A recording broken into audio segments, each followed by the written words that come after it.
And there's been a lot of wonderful conversations today, and it's hard to stop, but we've got the best of the day so far here to come. We're really grateful. A privilege for us today is to be able to host leaders from the Council of Religious Leaders from New York City. We're just delighted to have them join us. I'm going to tell you a little bit about each of them, and we're going to be able to have some fun conversations and hear from each. I'm really delighted. My name is Elizabeth Clark. I'm the Associate Director of the International Center for Law and Religion Studies, Program Chair for the conference, and I'm delighted to be here, delighted to have you here. So let me just tell you a little bit about these people so you can enjoy them as much as I enjoy being with them. I'll just start with alphabetically and work my way down, and then we'll jump around for the questions. Here on my left is Ron Ahrens, who's an attorney with the Morristown, New Jersey law firm Reicher Danzig. He represents clients in a variety of complex commercial litigation, trial and appellate courts, including contract lending, title construction disputes. He's authored legal articles, but he's here mostly because since 2013, Ron's been serving as a volunteer director of communications for the Church of Jesus Christ of Latter-day Saints, with day-to-day responsibility for the church's community outreach efforts in New York and the surrounding New York, New Jersey, Connecticut region. So in that capacity, Ron's been doing a lot of work to help church leaders and members build cooperative relationships with interfaith government and community leaders in ways that improve local communities. So he's been involved with churches' charitable humanitarian efforts and is a graduate of BYU Law School. We're happy to own him. So why don't we just run down the line? But actually, let's welcome each one of them. You know, we're glad to have you.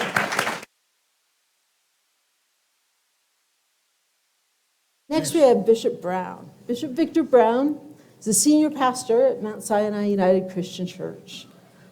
He's the suffragan bishop for the Worldwide Fellowship of Independent Christian Churches. And is senior pastor, as I mentioned, is at Mount Sinai United Christian Church in New York. Although his background is finance, he felt called to the ministry from a young age, has graduated since with a Master of Divinity degree from New York Theological Seminary, and has a Doctor of Ministry degree in Community Transformation from the Eastern Baptist Theological Seminary. He's best known for his work in New York, and in 2010 was selected by the Christian Times newspaper as one of the top 40 influential pastors in the city of New York. Reverend Brown's also served as part of the Mayor's Commission of Religious Leaders. And because of his concern for increasing crime and racial division, Reverend Brown has said that he seeks to be a conduit of peace and stability, and had some amazing experiences and stories. I hope he'll share some with us. He's served as a liaison between community and city law enforcement for many years. So join me in welcoming Victor Brown.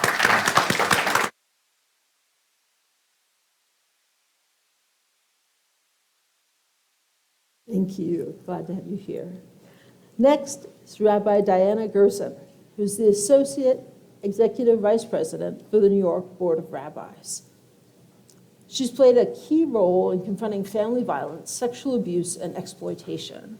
It's an amazing resume, and has done an amazing amount of good.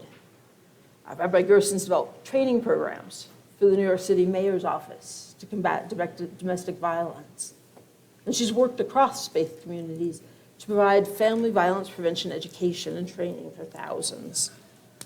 While working on child dignity allegiance, Rabbi Gerson helped develop a major global forum on child dignity in a digital world in collaboration with the Interfaith Alliance for Safer Communities, an initiative of the Ministry of Interior in the United Arab Emirates. She serves as the interfaith liaison between the New York Board of Rabbis and UNICEF USA, where she's worked with others in developing an interfaith toolkit for the End Trafficking Initiative. Rabbi Gerson has spoken at conferences around the world on the topic of confronting violence against children, with the focus on the faith community's role and responsibility in ending commercial sexual exploitation of children. We're grateful for her work in this field. So welcome.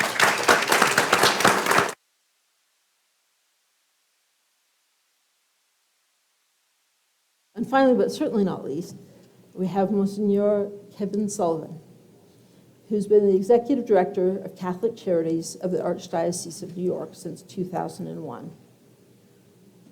He represents Catholic Charities agencies in public policy discussions about issues such as immigration, job development, housing and homeless services, youth development, preventive services, and foster care. Not much on his plate, right? Monsignor Sullivan served as a member of the New York City Council's Speakers Commission on Homelessness, the Public Policy Committee of the New York State Catholic Conference, and has provided expert testimony about human service issues before congressional committees. He served as a member of the New York City Mayor's Commission for Economic Opportunity, as well as co-chair for Mayor de Blasio's Human Service Transition Committee. He's worked with the Catholic Muslim Joint Action Initiative and is on the Policy and Strategy Committee of the New York Human Services Council. And in his spare time, Monsignor Sullivan hosts Just Love, a weekly radio show broadcast nationally on SiriusXM satellite radio on topics of public policy, civic, and community engagement. And I can attest to the fact that he's a fabulous interviewer. And has a great tagline. What's the tagline at the end of Just Love? Just love. Just love.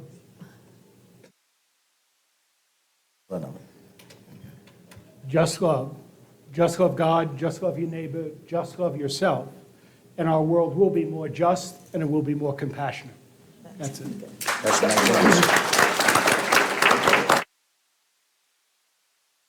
Mr. Clark, with that, can I go? Am I done? You're not getting off that easy. This time I'm in the interviewer's chair.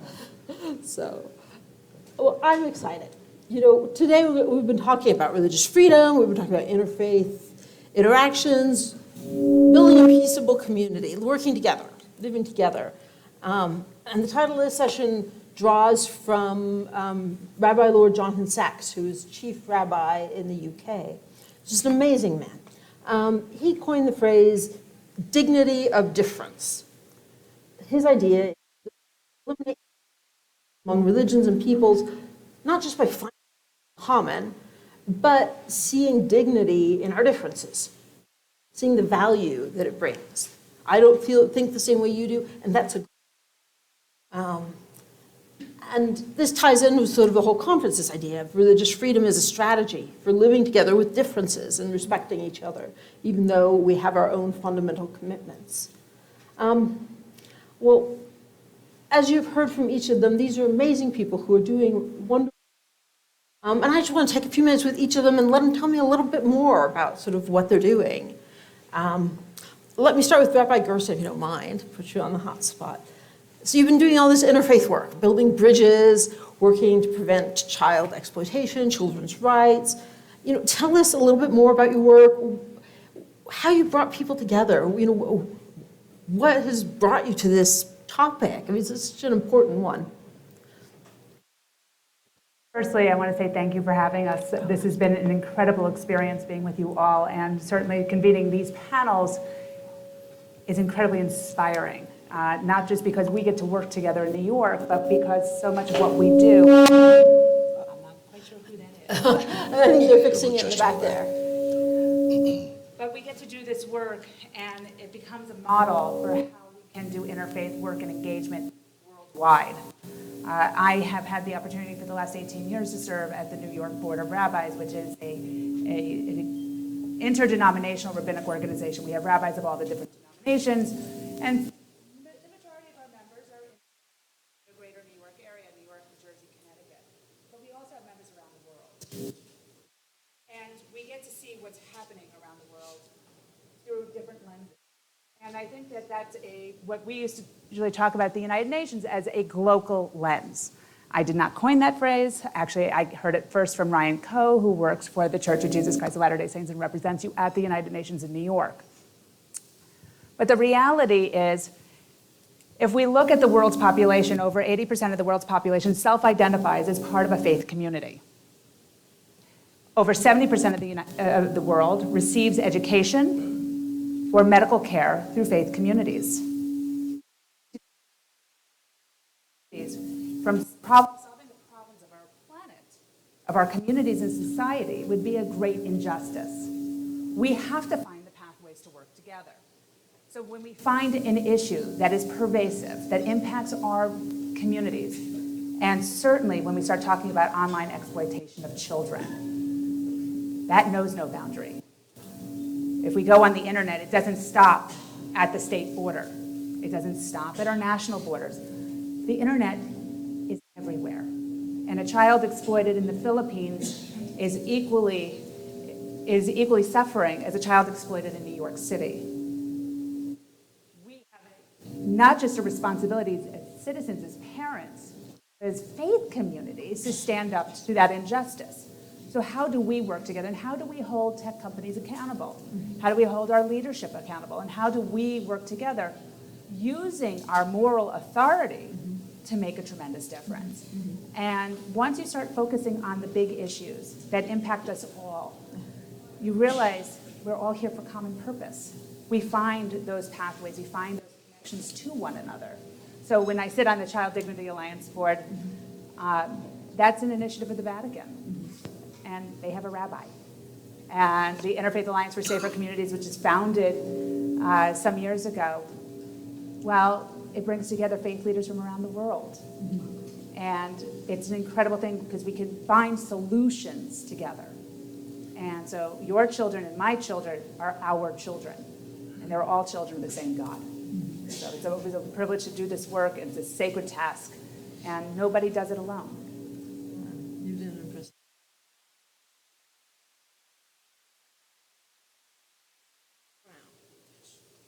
You've worked as a chaplain for the New York City Police Department.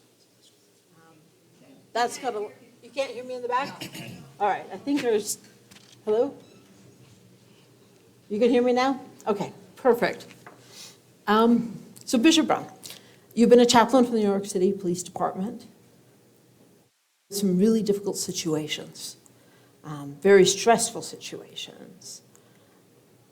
Maybe can you share some experiences of how you've seen religion help build communities, help deal with some of these really intense, difficult, charged situations?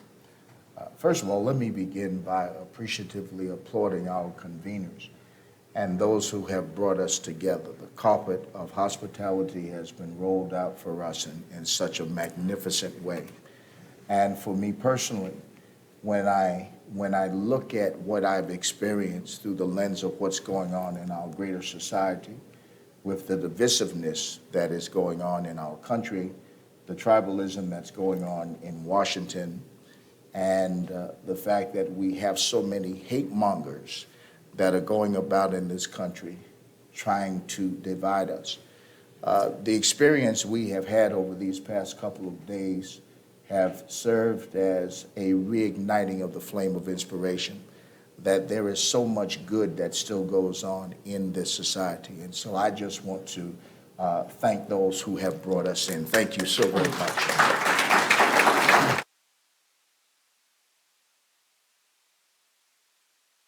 No man is an island.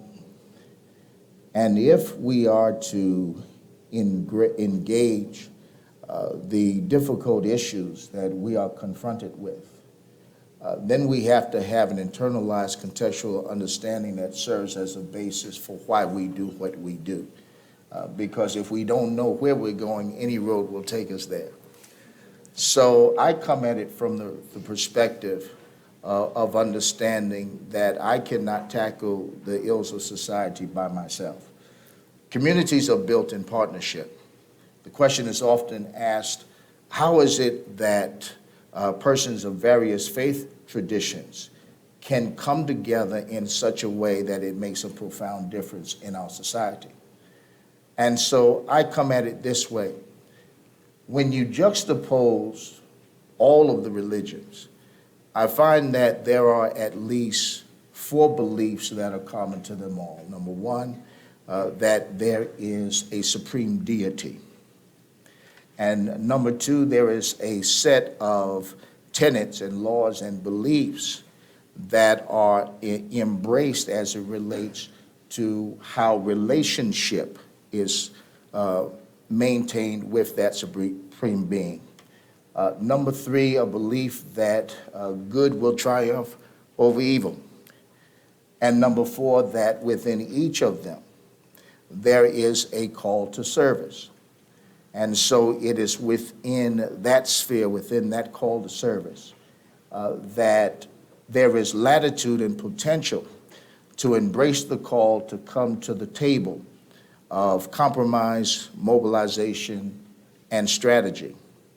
And we do so understanding that there is more to unite us than there is to divide us. We come with the understanding that there is the best and the worst of us, the worst and the best of us. Therefore, it ought to behoove all of us not to judge the rest of us. Nice. Well put. David Muhlberg, in his book, The Church as Social Institution, asserts that the church is a microcosm of the greater community. And so through that lens, looking at my own pastorate, my ecclesiology suggests to me that my responsibility is not only to those who congregate within the walls of the Mount Sinai Church on a Sunday-to-Sunday basis, but I have an equal responsibility to the community outside of the walls. I believe when we get to heaven that God is certainly interested in the fact that we've gone to service, but I believe his greater concern will be what service did we participate in when we left the service. So we have a responsibility to each other. And so, let's take this COVID crisis, for instance. COVID did not discriminate. It did not say, well, I'm going to jump over the Presbyterians and just, embrace the Mormons. No, that was not the case. Whether yellow, black, or white. COVID was indiscriminate. And so when we look at all of what it created, it was necessary for all of us to rally around that issue. In New York, where we face issues of police brutality and disparities in health care and other issues.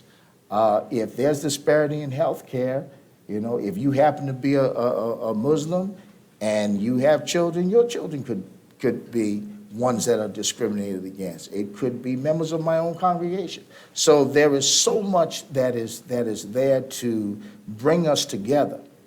And what I have found over the years is that when we come together as faith leaders, it is not for the purpose of proselytizing, but it really is for the purpose of seeing how we can strategize to make a difference in our community. And I can tell you of a certainty, we do that very well through the New York City Mayor's Commission of Religious Leaders. And so to that end, grateful to be here and hope that's been helpful. So appreciate it. Thank you.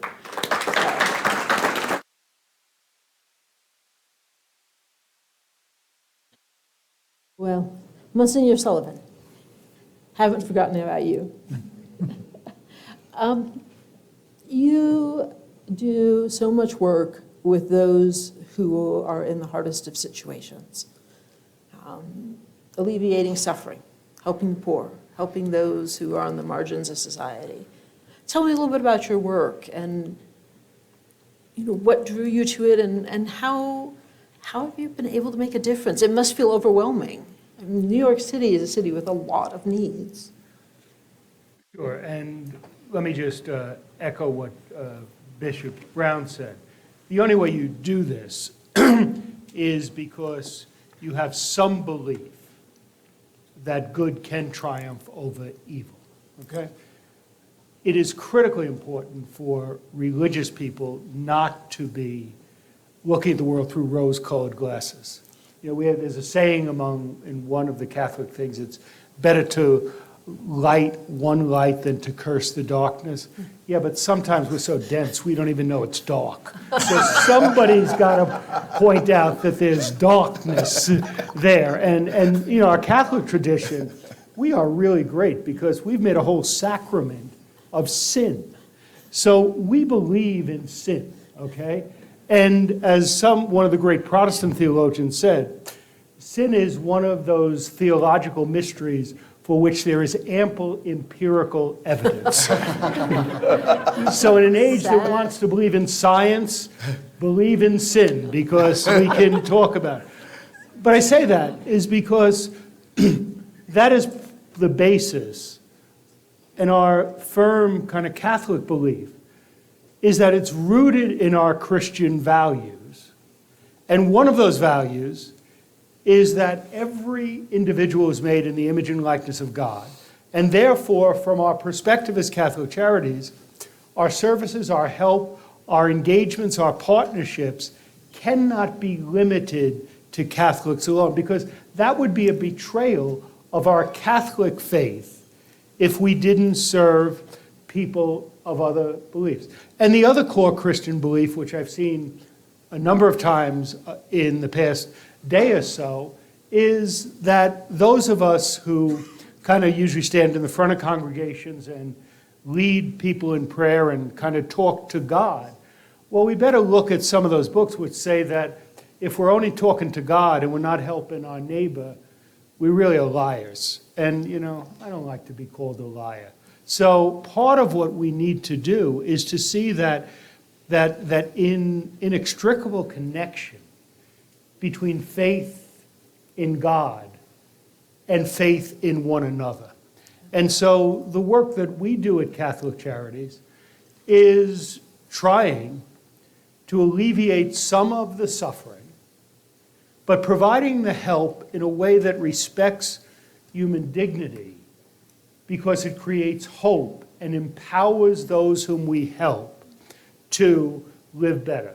I was so impressed today when we went to Welfare Square and saw the built in to the food program that was there, the attempt to help people to move forward in their lives. I will say that probably in Catholic Charities, I don't think we're doing a good job of that. We're not moving people forward as much as we can. The work that we do in Catholic Charities, yes, it is very extensive, but it's built on every individual made in the image and likeness of God, and the need to treat that person individually and personally and provide help in a way that respects human dignity and goes forward.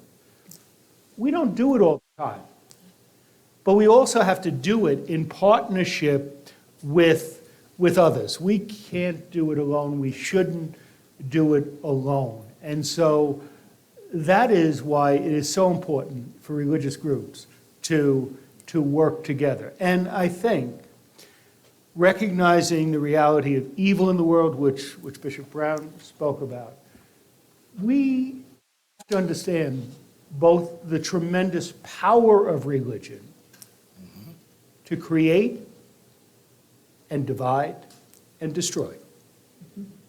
My own Catholic religion has not a greatest history at all of not being at times an institution that was institutionally involved in discriminatory behavior, in sin, in excluding, whether it be people of other religions or people of other races.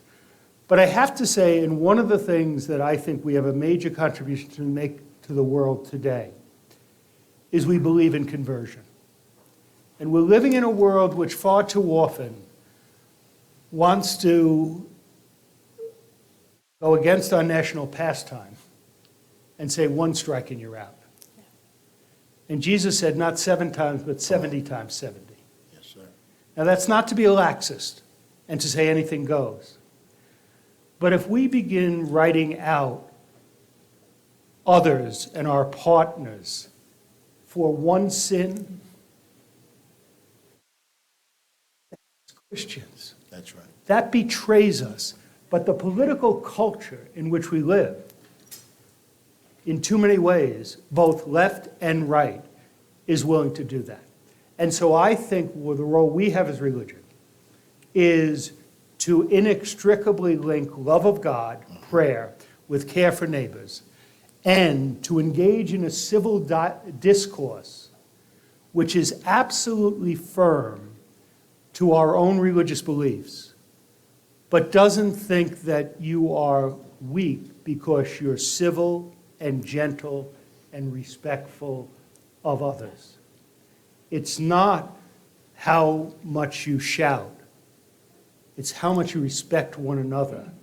And that's what I hope we try to do in Catholic Charities. We're not perfect, but we need partners who can help us to get there. Thank you. No, thank you.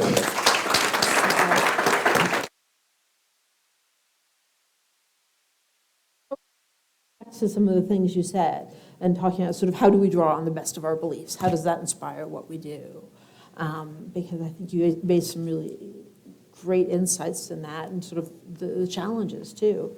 But I haven't forgotten Ron over here.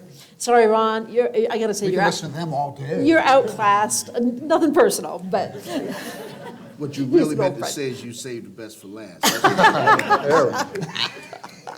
you got a friend here. This is good. Well, as has been mentioned several times, like, none of us can do this alone, right? And I know that one of the emphasis you've worked with and the church in New York City has been trying to partner and to work with other people. I mean, maybe you share some experiences or, sort of how the Church of Jesus Christ of Latter-day Saints in New York City has been engaged in some of this Yeah, cooperative work. happy to do it. And you wanted to talk about the diversity, and difference in diversity. But one of the things you hear that we're all aligned here is that we believe that when we're really to serve God, we're serving our fellow men. And that's one of the things we're all unified on. And so in New York, where our faith group, Church of Jesus Christ of Latter-day Saints, is not numerically superior, we've found that there's so many people doing so much good out there, and some of those are on the stand here, and there's others, just tremendous, real, devoted, faithful service to God and helping to lift and build and expand. And so we found that it's just wonderful to be able to partner with them and to support the efforts that they're making rather than try to reinvent the wheel ourselves. So we've devoted, funding in terms of we've spent money and we devoted food. We've delivered food trucks to food pantries in the city, or in the last 3 years, over 200 of them. We're trying to help in manpower, in having our missionaries help serve and help contribute. And the idea is there's so much good that's happening that we are going to help support and build and sort of lift where we stand and lift where others are already standing. And it's been a wonderful experience seeing others invite us in, help us to help them and be opening and welcoming in what we're trying to do. It's been tremendous. Yes. Grateful to have you there doing that. So thank you.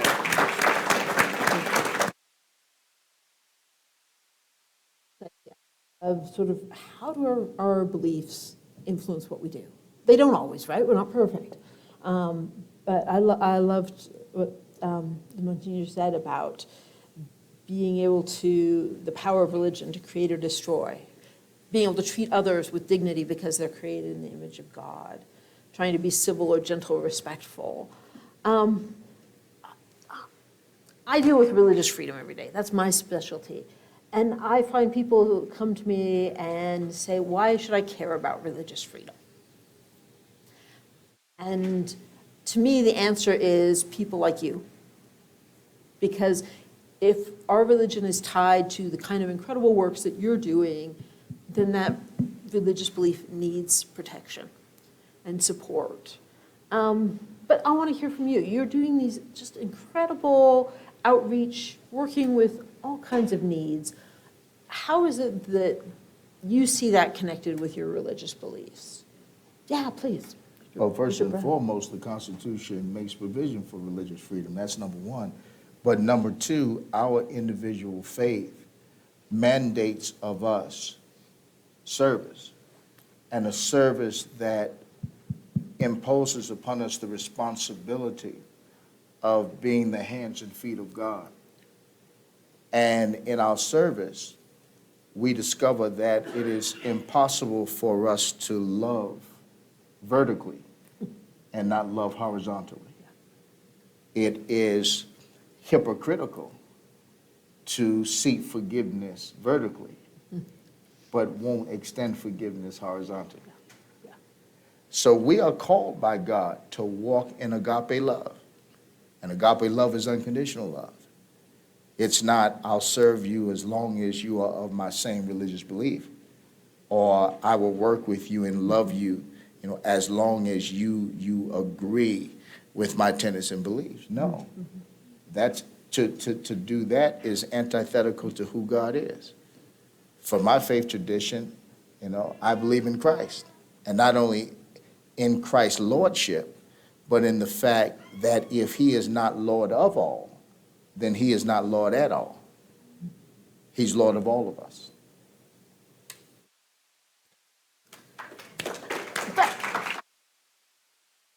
And if I may take it a step further. Please. All right, John describes Christ as the true light that lighteth every man that cometh into the world. Now, for those of you who had your physics class, if you take light and you channel it through a prism, it is broken down into its 7 color components, and you all remember what that is from your classes, right? Red, orange, yellow, green, blue, indigo, and violet. Yeah. Numerologically, 7 represents the number of completion.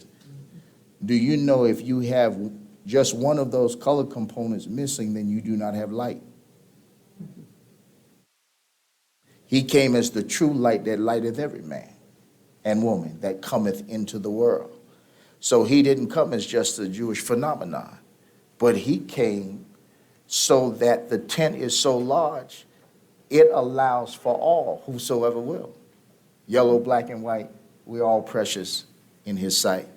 And Dr. King said, if we do not learn to live together as brothers and sisters, we will perish together as fools. Amen.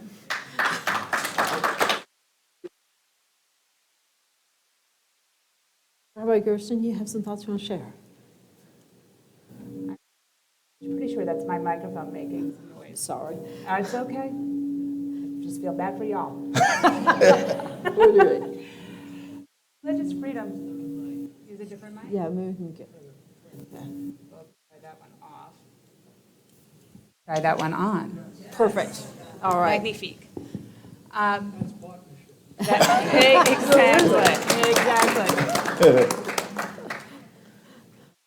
No idea what that will do. Play it safe. We're going to play it safe. It's interesting because I'm listening to my colleagues who are also my friends. And I'm listening to us talking about our tenets, of our beliefs. And I keep coming back to Exodus. We just came through the holiday of Shavuot, which is the Festival of Weeks, right? The Feast of Weeks, otherwise known as Pentecost, right? Mm-hmm. The 50th day we received the 10 Commandments, the Torah at Mount Sinai. But those 10 Commandments are pretty darn important, right? We can all recite them, either the Exodus version or the Deuteronomy version. It's all good. But the reality is, when we look at the 10 Commandments, the first 5 commandments really are talking about your relationship with the divine. Yes. The other 5 are talking about your relationship with your fellow human being. So the 10 that we hold so dear are in fact very much relational. You can't have one half without the other half. Amen. We have to be working constantly in that balance. And when we kind of get off balance, we're missing something. It's kind of like when the color wheel, if you don't have the blue and the yellow, you can't make green. That's right. Right? We can't do certain things unless we're doing them together, constantly coupled in the same way. And yes, while our government here certainly protects religious freedom, religious liberty under the guise of the Constitution, but we know that is not the case in all countries around the world. That is true. And so it becomes incumbent upon us, because the United States, I think, is a pretty unique paradigm. We're a country that actually has a stronger sense of faith, greater participation in faith across that spectrum than a lot of other secular nations. True. Actually, all other secular nations. Yeah. And so we become a model for how do we show how you do that? How can I practice my faith and respect yours. How synergies between our faiths, whether we share the Ten Commandments or we have a completely different sacred text, but where do we find the common ground? And then how do we help one another? One of the things that always strikes me, I remember a number of years ago, I was in Columbus, Ohio, and I was brought in by the local domestic violence, sexual assault organization. It was a group of clergy. And there was one clergy member who was very senior in the community. He goes, I've been a rabbi for 25 years in this community, and no one's ever come to talk to me about domestic violence. It just doesn't exist. This is what he said. I was a little surprised. We had a little coffee break, and the social worker comes over to me and says, his congregants go to the Episcopal priest down the road.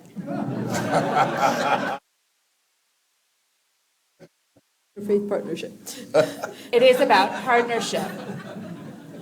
When I started doing my work, I was ordained in 2001, so I've been a rabbi for 21 years. And in my second year, I spoke on Yom Kippur. So anybody know Yom Kippur? It's like the Jewish Super Bowl, right? And we had 6,000 people sitting in the congregation. And I got up on Yom Kippur morning and I told my family story of domestic violence. The next day, I walked into my office, and my assistant looked at me and goes, what the heck did you talk about yesterday?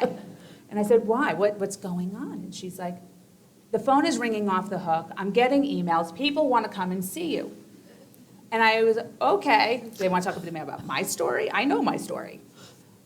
What they wanted to talk to me about was their pain. And they wanted to talk to me about their vulnerability. And while sometimes I had youth coming to see me, and sometimes I had adults coming to see me, and sometimes they were my congregants, and most of the time they weren't my congregants.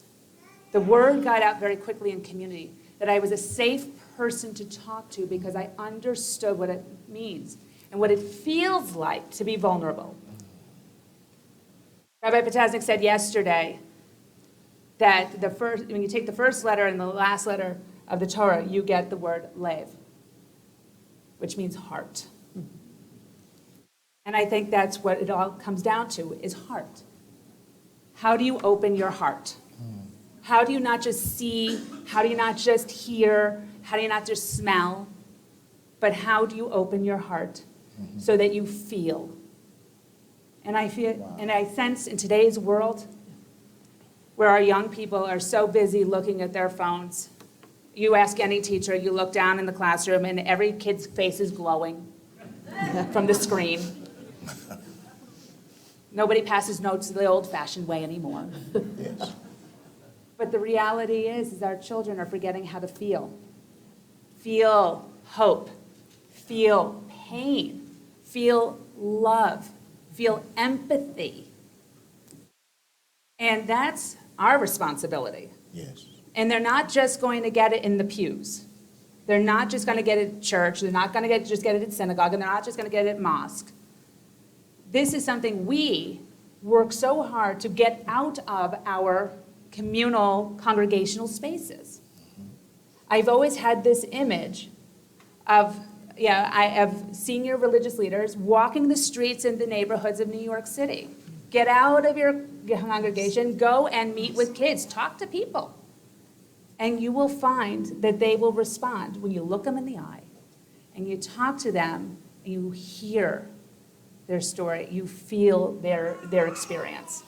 And it's something, if we can do it in New York, we could do that anywhere. As it is. We're a little rough around the edges. But we have big hearts. Big heart. Big hearts. I'm hearing, you're asked, why does religion matter in these things, and what does it contribute? And I'm hearing you have the mandate with the Ten Commandments, and then you have the motivation with the heart, right? And the other thing is I think organized religion gives you the means to do it, because an individual by themselves can only do so much. But when you band together as an organized religion, or when you band organized religions together, then you have means. So there's mandate, there's motivation, and there's means. And that's something that we offer that you don't see in a lot of other places. Yeah, Oh, that's great. I appreciate that. Thank you. If I could just Yeah, interject please, something. absolutely. Because she struck a chord, the rabbi struck a chord in me when she mentioned about heart, that the scripture says, and I will give you pastors after my own heart, who shall feed you with knowledge and understanding. And I thought about a colleague of mine who was pastoring a major church in Philadelphia. And the church had about 2,000 or 3,000 people. And he called me one day and he said, I just want to let you know before you hear it from someone else that I just resigned from the church. And I had visited the church, met many of the people there, and I was flabbergasted because his folks really loved him.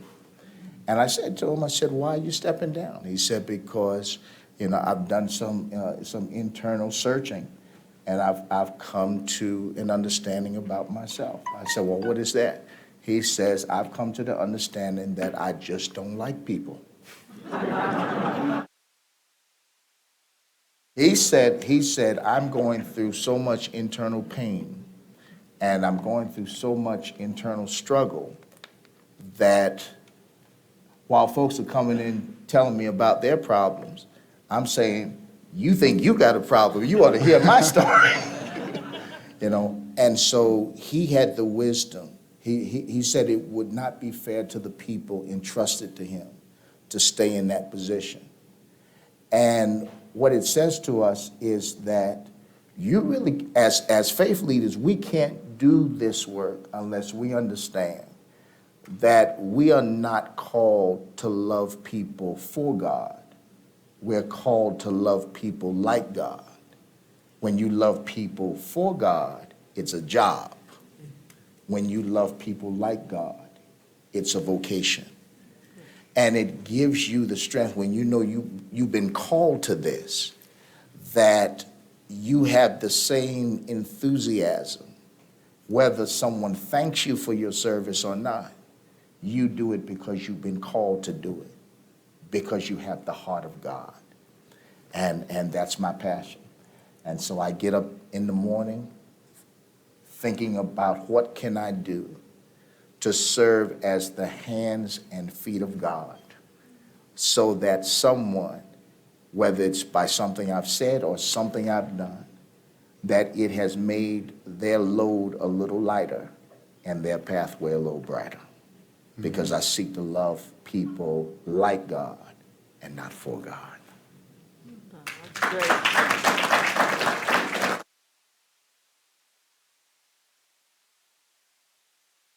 It's interesting listening to you all talk, because I can tell, I see some New York coming out, right? But I think there's challenges too, right? I mean, you all are so full of heart, so full of love, and New York can be, or at least the reputation isn't, you're not sitting around singing Kumbaya all day long, right? I mean, this is a place with challenges. I'm sure, Monsignor Sullivan working with the city, right? That some of the traditional Catholic beliefs aren't always line up identically with the city. How do you deal with some of the challenges that you face? Professor Cork, let me, I don't want to put a little down, and we're not going to solve it. But I think some of the eloquence of Diana and Victor and Ron is really inspiring to me.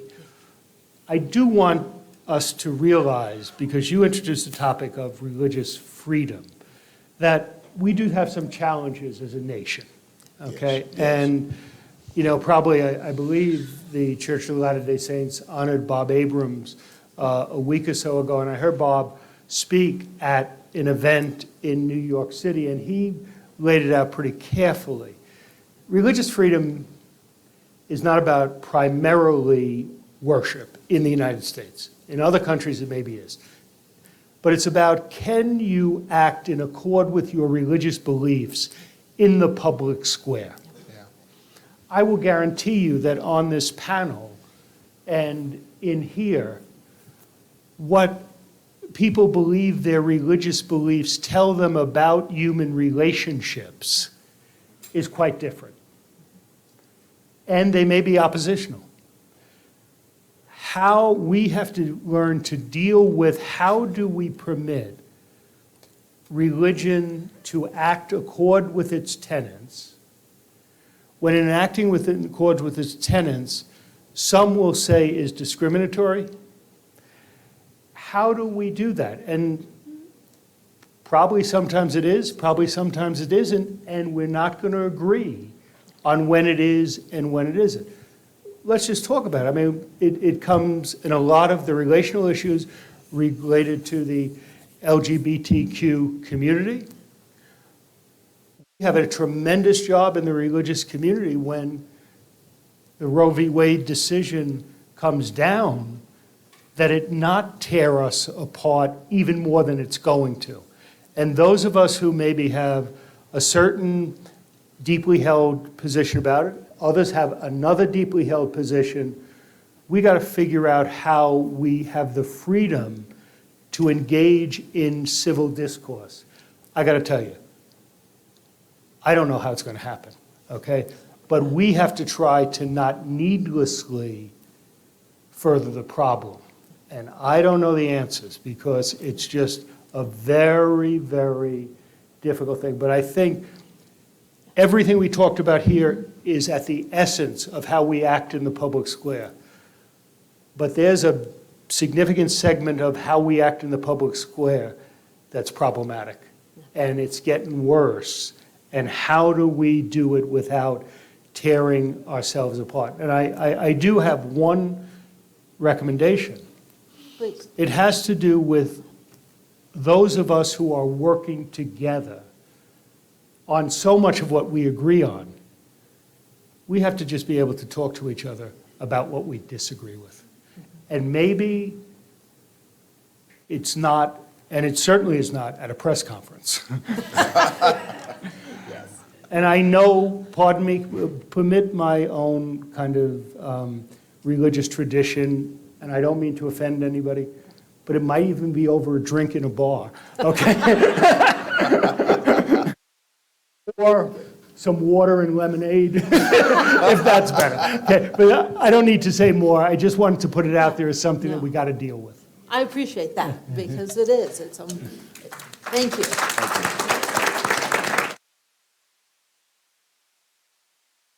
I don't know if the others of you had comments. I just, if I might follow that up with, I think what we often forget is that, and it kind of echoes back to what you were saying earlier about kindness. Kindness is strong and anger is weak. The idea that we have to find more space to talk to one another, that the level of discourse in this country has become this very angry us versus them. I'm a Yankee fan, Yankees versus Mets versus Red Sox. Yeah. I mean, I'm wearing my Yankee yarmulke, but it was blessed by Mariano Rivera, so it's all good. But the idea is that we have to be able to not only just be able to talk to one another, but to model how we talk to one another. Because that is a skill set. I mean, I remember the 80s, and members of Congress used to be able to sit down and talk to one another. And compromise wasn't a dirty word. Now I feel like if you use the word compromise, I had to go put 50 cents in the swear jar. It's become that difficult. Or you get beaten in a primary. Or you get beaten in a primary, or whatever is going on. But that is the tone. And tone is everything. It's how we talk to one another, where we talk to one another. Yeah. And so we need to be able to have spaces where we can talk honestly and openly about what we share and where we disagree. Mm-hmm. And then we have to be able to model that so our young people start to learn how to talk to one another and express their feelings and their pain and their challenges, because we are seeing what's happening around this country.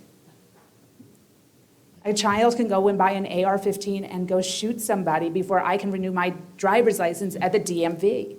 That's right. And that's not okay. All life is sacred. We believe every child is created, B'Tselem Elohim, in the image of God. Each one of us is created in the image of God.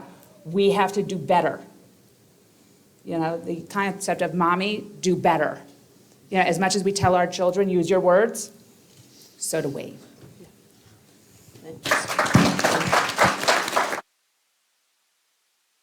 That challenge is a high bar. You know, the idea of modeling, that religious leaders need to model, that's a very high bar, because you could, on the one hand, you could just give up your beliefs, and you could, you know, accommodate, you know, views that aren't within your practices. On the other hand, you could be completely oppositional and adversarial. So the idea that we are supposed to maintain beliefs while at the same time having open hearts and minds, that's a challenge for disciples. But I have hope it can be done, because I've seen this group as you know, newer participants in this New York faith community, and I've seen how they gather together.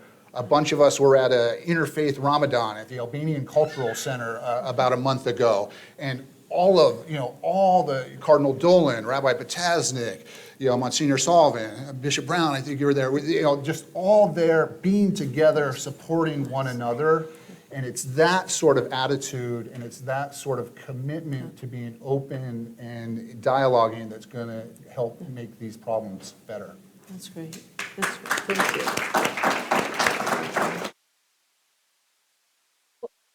Our time is starting to draw near the end, but I just want each of you to take a minute and share with me what gives you hope.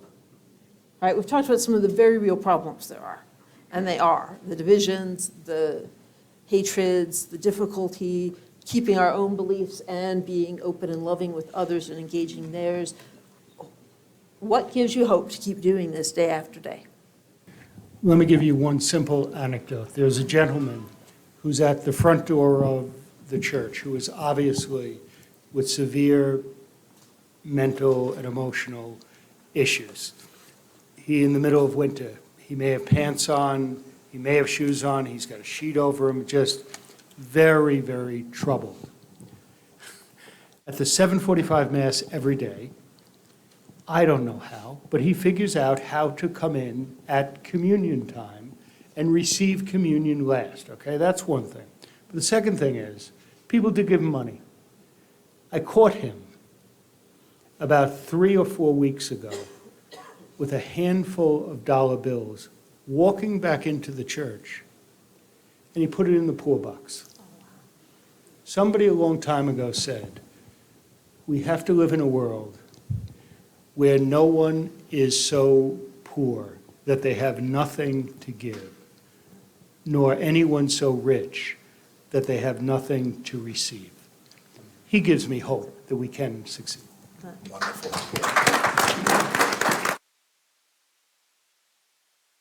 I actually know exactly who you're talking about. Robert Greene? I walk by the church all the time, and I see him outside on a regular basis, and he's somebody that I give money to on a regular basis. Thank you, because we may have gotten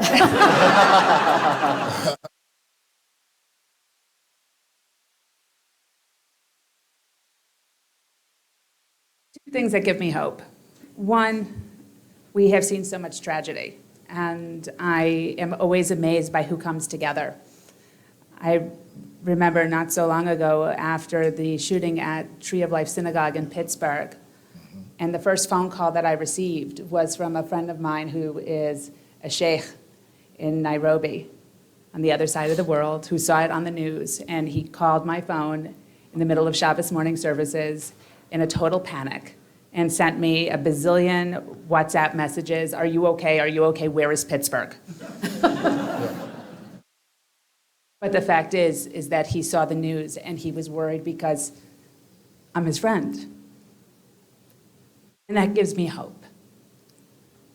The second thing that gives me hope is when I talk to folks along my walk to work. I walk to work on a regular basis, I walk home, and it's about 2 miles each way, roughly, give or take which route I take. But I regularly see the same individuals outside asking for funds. And sometimes they have children, and sometimes they have dogs. I remember as a kid getting off the subway and seeing a family, and my father looked at the family, spoke to them for a minute, and invited them into the diner. It's like just a coffee shop. And he put them at a booth, and he talked to the manager and says, get them anything they ask for. And my father and I just sat at the counter. We said nothing. We sat, we waited. When they were finished with their meal, my father said, get them extra so they can pack up food and take it with them. I don't know their name. I don't know their story. I don't know how they came to be there. I don't know where they're going. But I do know it taught me an important lesson about human dignity. That every single one of us has the capacity to make the difference in somebody else's life. When we talk about light, Yes. I have a candle. Yeah. And if you light your candle, from mine, it does not diminish my light. That's right. And if we light each other's candles, the light only increases. So that gives me hope, because we have that capacity to be the light.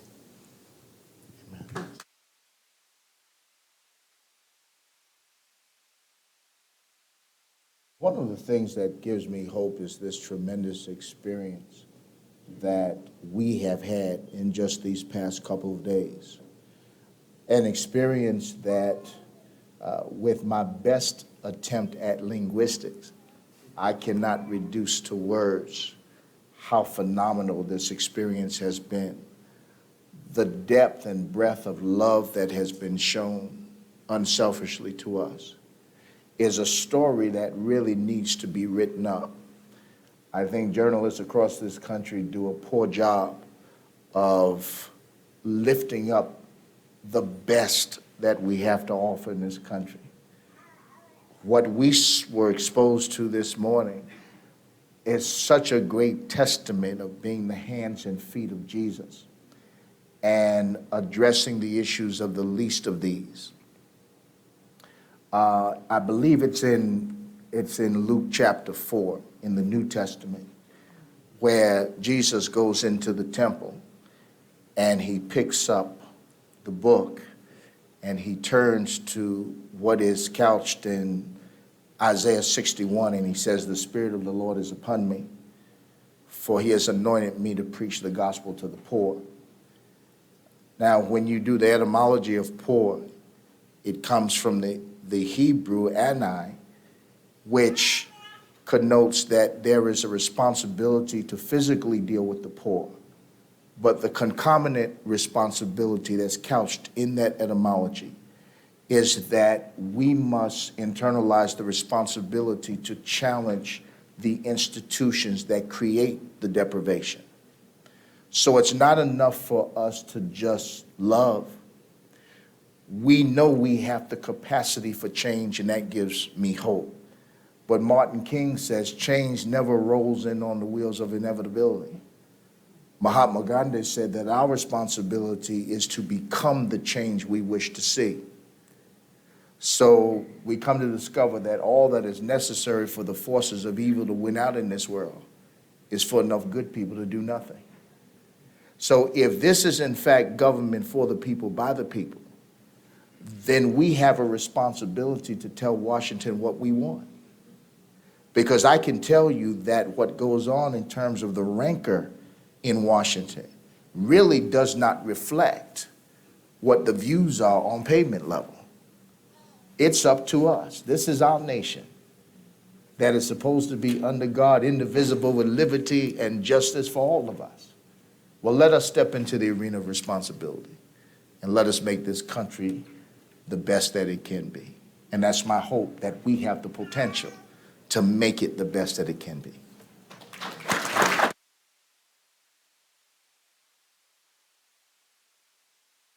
Two things very quickly. What gives me hope is I believe that people have innate goodness in them. You can put whatever theological term you want on that, but I believe that people are generally good, and I believe that they respond to goodness. Light cleaveth unto light. And as part of that, I see great leaders, great men and women out there that are letting their light shine, and I believe that people ultimately are going to respond to that over time.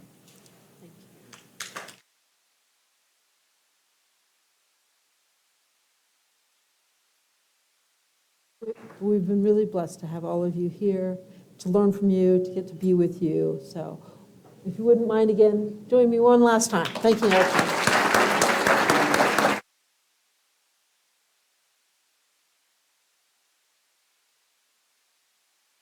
Now, I have two announcements I was supposed to make. One is for those who are interested in the idea of creating religious freedom alliances in your city or across cities. There's going to be a meeting tomorrow morning at 9 a.m.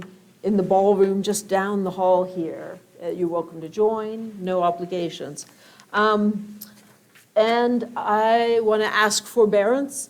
The speakers here are headed to a dinner and have sort of a tight schedule so that we can make for the evening session. So if you would excuse us, I'd invite all the presenters to leave through these doors and go down the stairs where there'll be vans to pick you up.